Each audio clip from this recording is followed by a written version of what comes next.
जय हिंद साथियों। आज हम बात करने वाले हैं स्टैटिक्स जीके के बारे में। तो मैं सबसे पहले ये कहना चाहता हूँ आपको कि किसी भाई ने इस चैनल को सब्सक्राइब नहीं किया तो इस चैनल को आप सब्सक्राइब करें, लाइक और शेयर जरूर करें दोस्तों, और इस क्लास को एंड तक जरूर देखना है क्योंकि आगामी भर्ती परीक्षाओं को लेकर यहाँ से क्वेश्चन पूछे जाते हैं। ठीक है, स्टैटिक्स जीके में से बहुत ज्यादा क्वेश्चन पूछे जाते हैं, तो आपको ये क्लास रूटीन में लेनी है दोस्तों। तो ये सुबह आपको यूट्यूब चैनल पर मिल जाएगी। तो हमारा जो सबसे पहला क्वेश्चन है वो कौन सा दोस्तों, हम पहले क्वेश्चन की बात कर लेते हैं। तो पहला क्वेश्चन कौन सा है कि हरभजन सिंह को, कौन सा दोस्तों, हरभजन सिंह को का उपनाम क्या है दोस्तों? तो द वॉल, जेमी या फ्लाइंग या द टर्बनेटर, क्या है? टर्बनेटर है दोस्तों। तो इसका सही आंसर कौन सा है दोस्तों? इसका सही आंसर है द टर्बनेटर। कौन सा है? The Turbanator. आपको याद रखना है हरभजन सिंह को किस नाम से जाना जाता है? टर्बनेटर के नाम से जाना जाता है। बात करें द वॉल के नाम से, द वॉल किसे कहा जाता है? तो द वॉल याद रखना द्राविड को कहा जाता है। किसे कहा जाता है? द्राविड को कहा जाता है दोस्तों, राहुल द्राविड को कहा जाता है। और जेमी भी किसे कहा जाता है? राहुल द्राविड को कहा जाता है दोस्तों। ठीक है, और राहुल द्राविड को क्या कहा जाता है दोस्तों? तो एक याद रखना दीवार के नाम से जाना जाता है। इस नाम से दीवार, क्या नाम से जाना जाता है दोस्तों? तो दीवार के नाम से जाना जाता है। किसे जाना जाता है? राहुल द्राविड को। ठीक है, और फ्लाइंग की अगर बात करें, फ्लाइंग के नाम से किसे जाना जाता है? Flying man, flying man. तो फ्लाइंग मैन कहा जाता है मिल्खा सिंह को दोस्तों। किसे कहा जाता है? मिल्खा सिंह को कहा जाता है। मिल्खा सिंह को किस नाम से जाना जाता है दोस्तों? तो आपको याद रखना है फ्लाइंग मैन के नाम से जाना जाता है। हरभजन सिंह को किस नाम से? द टर्बनेटर के नाम से जाना जाता है। और जेमी द वॉल दीवार के नाम से किसे जाना जाता है? तो राहुल द्राविड को जाना जाता है दोस्तों। और एक बात याद रखना, क्रिकेट का भगवान किसे कहा जाता है? क्रिकेट का भगवान, गॉड ऑफ क्रिकेट किसे कहा जाता है? तो सचिन तेंदुलकर को कहा जाता है। किसे कहा जाता है? सचिन तेंदुलकर को कहा जाता है दोस्तों। ठीक है, बंगाल टाइगर के नाम से किसे जाना जाता है? बंगाल टाइगर के नाम से। तो बंगाल टाइगर किसे कहा जाता है दोस्तों? ये भी आपको याद रखना है, बंगाल टाइगर, टाइगर। तो बंगाल टाइगर किसे कहा जाता है? सौरव गांगुली को कहा जाता है। सौरव गांगुली किसे कहा जाता है? सौरव गांगुली को कहा जाता है, पूर्व भारतीय कप्तान। ठीक है, जिन्होंने 2003 के अंदर वर्ल्ड कप फाइनल में अपनी टीम को पहुंचाया था दोस्तों। ठीक है, तो अब बात कर लेते हैं हरभजन सिंह की। तो हरभजन सिंह का क्या नाम है दोस्तों? टर्बनेटर। टर्बनेटर का अर्थ क्या होता है दोस्तों? टर्बनेटर का अर्थ होता है एक ऐसा खिलाड़ी जिसमें विरोधी टीम की पूरी पारी को समाप्त करने का क्या है? हौसला हो या कौशल हो। ठीक है, वो कौन सा खिलाड़ी है दोस्तों? तो वो है हरभजन सिंह है। कौन सी है? हरभजन सिंह। और हरभजन सिंह को और किस नाम से जाना जाता है? भज्जी के नाम से जाना जाता है। किस नाम से जाना जाता है? भज्जी के नाम से जाना जाता है हरभजन को। अब नेक्स्ट क्वेश्चन की बात करें दोस्तों, तो नेक्स्ट क्वेश्चन कौन सा? नेक्स्ट क्वेश्चन है कि कबीर की रचनाओं के संकलन को क्या कहा जाता है? कबीर की संकलनाओं का संकलना को क्या कहा जाता है? सॉरी दोस्तों, तो अभंग या 10 बोध, त्रिका या बीजक। तो इसका जो सही आंसर है वो कौन सा है दोस्तों? तो इसका जो सही आंसर है वो कौन सा है? बीजक। कौन सा है दोस्तों? बीजक। तो क्या कहा जाता है? इसे बीजक कहा जाता है। बीजक। कबीर के बारे में अगर बात करें तो कबीर दास जी की रचनाओं के संग्रह को बीजक के नाम से संकलित किया गया है दोस्तों। अगर पूछे कबीर दास की जितनी भी रचनाएं हैं दोस्तों, इनका संकलित किसके द्वारा किया गया था? तो आपको याद रखना धर्मदास के द्वारा किया गया है। किसके द्वारा किया गया? सॉरी, तो धर्मदास के द्वारा किया गया। कब किया गया था? 1464 के अंदर किया गया था दोस्तों। कब किया गया था? 1464 के अंदर किया गया था। और 1498 की एक घटना भी आप याद रख लेना, 1498। कब दोस्तों? 1498 के बारे में बात करें, 1498। तो 1498 में दो चीज याद रखना है आपको। एक तो 1498 में किसका जन्म हुआ था दोस्तों? मीराबाई का जन्म हुआ था। किसका जन्म हुआ था? मीराबाई का क्या हुआ था? जन्म हुआ था। और दूसरी बात क्या याद रखनी है दोस्तों, 1498 में क्या हुआ था? वास्को डी गामा भारत में पहली बार आया था। कौन आया था? Vasco D gamma. Vasco D gamma Bharat में पहली बार कब आया था? 1498 के अंदर आया था। और भारत में कितनी बार आया था दोस्तों वास्को डी गामा? 3 बार आया था। कितनी बार आया था? 3 बार आया था। ये आपको याद रखना है। और वास्को डी गामा पहले पुर्तगाल व्यक्ति हैं जो भारत में अपना प्रवेश किया था दोस्तों। ठीक है, और दूसरी बात मैं ये बता दूं आपको कि वास्को डी गामा सबसे पहले कहा किस तट पर आए थे, तो कालीकट तट पर आए थे, और किसे मिले थे, तो जमूरिन से मिले थे। यहाँ का जो शासक था उनका नाम था जमूरिन, उससे मिले थे।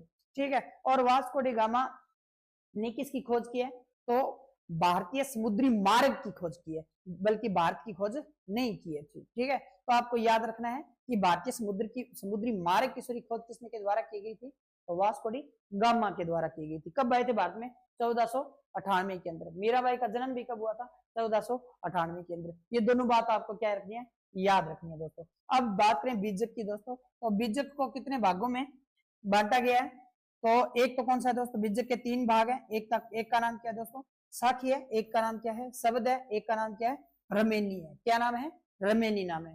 तो नेक्स्ट क्वेश्चन की अगर हम बात करें दोस्तों, तो नेक्स्ट क्वेश्चन कौन सा है कि मर्तंड सूर्य मंदिर कहाँ स्थित है। मर्तंड सूर्य मंदिर कहाँ पर स्थित है दोस्तों, वाराणसी के अंदर, शिमला के अंदर, या फिर कश्मीर या मदुरई के अंदर।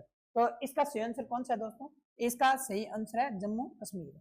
कहां पर है दोस्तों, कश्मीर के अंदर है। कहां पर है, कश्मीर के अंदर है।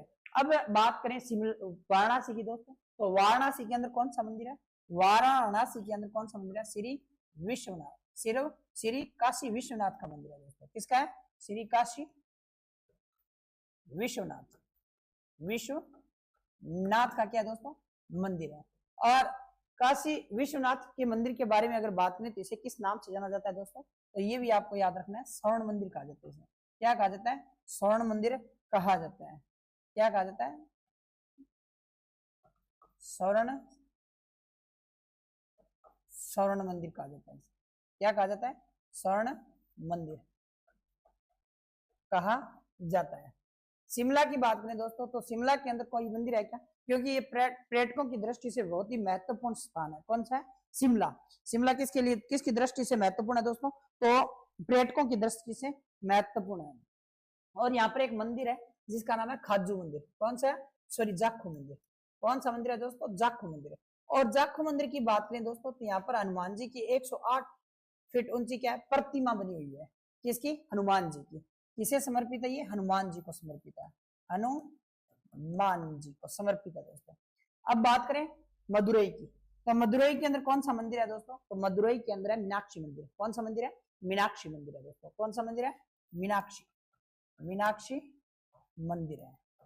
अगर पूछे मीनाक्षी मंदिर के बारे में दोस्तों कि मीनाक्षी मंदिर किस नदी के किनारे पर स्थित है, तो मीनाक्षी मंदिर किस नदी के किनारे पर स्थित है दोस्तों, वेगोई नदी के किनारे पर। कौन सी नदी, वेगोई या वेगाई नदी। ठीक है, और ये है कहां पर, तमिलनाडु के अंदर है दोस्तों। कहां पर है, तमिलनाडु के अंदर, तमिलनाडु में स्थित है मीनाक्षी मंदिर। ठीक है, अब बात कर लेते हैं मार्तंड सूर्य मंदिर के बारे में दोस्तों। तो मार्तंड सूर्य मंदिर कश्मीर में क्या है, स्थित है। ठीक है, और इसका निर्माण किसने कराया था, लीलादित्य ने मार्तंड सूर्य मंदिर बनवाया था, जो कारकोटा राजवंश का क्या था दोस्तों, तीसरा शासक था।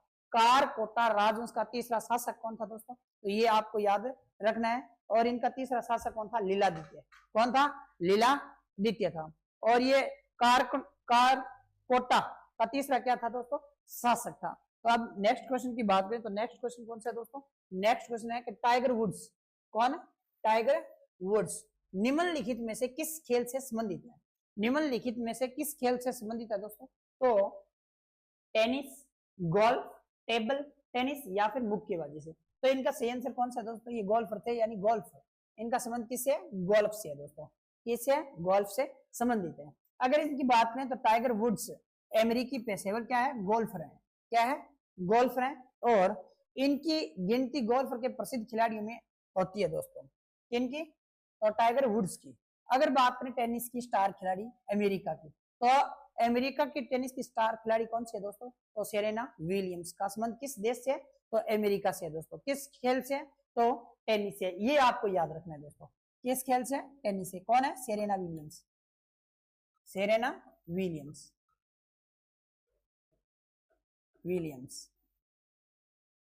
Serena Williams. ठीक है, अब नेक्स्ट क्वेश्चन की बात करें दोस्तों, तो नेक्स्ट क्वेश्चन कौन सा है, नेक्स्ट क्वेश्चन है कि अनिर्बान लाहिड़ी एक पेशेवर क्या है दोस्तों, बैडमिंटन खिलाड़ी है, या गोल्फर है, या साइक्लिस्ट है या फिर पहलवान है दोस्तों। तो इनका जो सही आंसर कौन सा दोस्तों, इनका सही आंसर है गोल्फर। क्या है ये, गोल्फर है दोस्तों। क्या है, गोल्फर। अगर बात करें अर्नी, ये क्या है दोस्तों, अर्नी, ये गलत लिखा है दोस्तों, ये है अर्नी अनिर्बान। क्या है, अनिर्बान, सॉरी दोस्तों, अनिर्बान लाहिड़ी एक क्या है, पेशेवर, भारतीय पेशेवर गोल्फर खिलाड़ी है।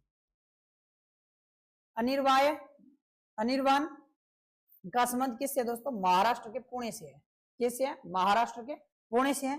और जीव मिल्खा सिंह और अर्जुन अटवाल के बाद में अर्नी ये क्या है दोस्तों, मिस प्रिंटिंग हुई है यहाँ पर। तो लाहिड़ी, क्या है, लाहिड़ी एक मास्टर ओपन में हिस्सा लेने वाले तीसरे क्या है दोस्तों, भारतीय हैं। तीसरे क्या है, भारतीय खिलाड़ी हैं। तो नेक्स्ट क्वेश्चन की अगर बात करें तो नेक्स्ट क्वेश्चन कौन सा दोस्तों, नेक्स्ट क्वेश्चन है कि निम्नलिखित में से कौन सा मंदिर ओडिशा में स्थित है।